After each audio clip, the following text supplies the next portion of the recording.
அன்பர்களுக்கு வணக்கம். பழைய குருடி கதவு திரடி அப்படின்னு ஒரு பழமொழி உண்டு. இந்த பழமொழி எப்படின்னா, அந்த காலத்தில் பொய்யாமொழி புலவர்னு ஒருத்தர் இருந்தாராம்.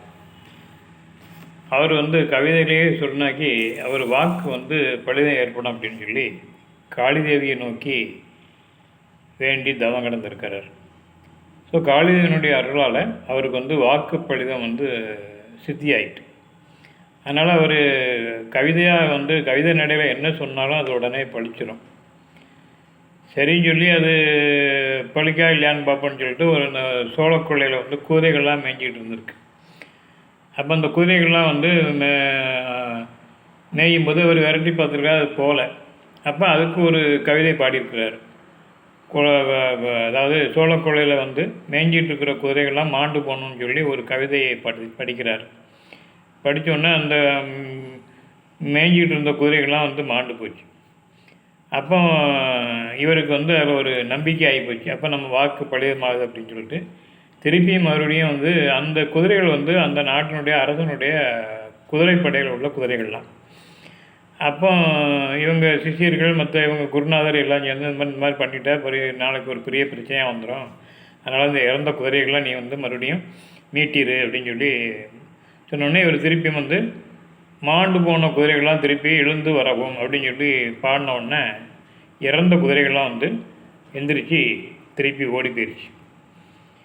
இப்படி இருக்கும்போது இவர் எப்படியாவது 4வது அப்போ 3வது தமிழ் சங்கம் அழிஞ்சு போன காலம்.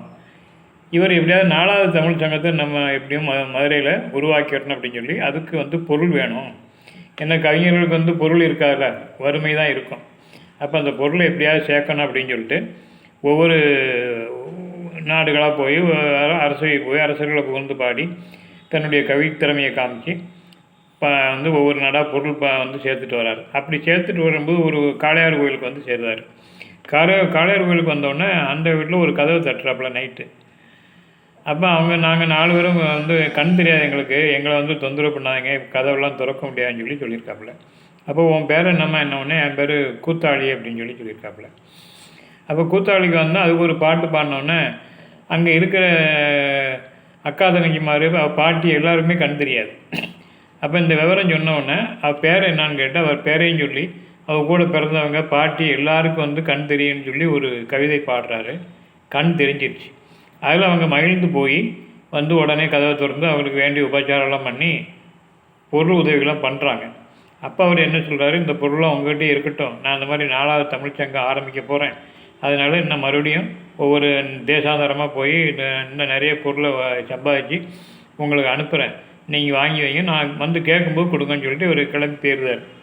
அப்புறம் ஒவ்வொரு நாடுகளும் போய் தன்னுடைய கவிதை இதெல்லாம் பாடி பொருளை சேர்த்து இங்கே அனுப்புகிறாரு. இந்த 4 பெண்களும் வாங்கி வைக்கிறாங்க. பொருள் நிறைய சேர்ந்தவுடனே பொண்ணும் பொருளும் இவங்களுக்கு பேராசை ஆகிப்போச்சு. அப்போ இந்த பொண்ணை நம்ம எப்படியாவது அபகரிக்கணும் அப்படின்னு சொல்லிட்டு நினச்சிட்ருக்காங்க. மறுபடியும் இவர் எல்லாம் சுற்றி அடிச்சுட்டு திருப்பி மறுபடியும் அந்த வீட்டுக்கு வராரு. கதவை தட்டினோடனே, இல்லை இந்த வீட்டில் பழைய இருந்தவங்க அவங்க மாறி போயிட்டாங்க, நாங்கள் புதுசாக வந்திருக்கோம், எங்களை தொந்தரவு பண்ணாதீங்க, கதவெல்லாம் திறக்க முடியாதுன்னு சொல்லியிருக்காங்க. இது புலவருக்கு தெரிஞ்சு போச்சு, இவங்க தான் அந்த மாதிரி பேசுகிறாங்க அப்படின்னு தெரிஞ்சு போச்சு. உடனே பழைய குருடி கதவை துரடின்னு சொன்ன உடனே இவங்க 4 பெண்களுக்கும் திருப்பி மறுபடியும் கண் தெரியாமல் போச்சு. அதுக்கப்புறம் இவர் காலில் விழுந்து வணங்கி கும்பிட்டு கூத்தாடி அதுக்கப்புறம் மன்னிச்சு ஏற்றுக்கிட்டு அதுக்கப்புறம் அவர் 4வது தமிழ் சங்கத்தை தொடங்கணும்னு சொல்லி அதுக்குள்ளே ஏற்பாடுகளை செய்ததாக வரலாறு. இதுதான் பழைய குருடி கதவை துரடி. நன்றி, வணக்கம்.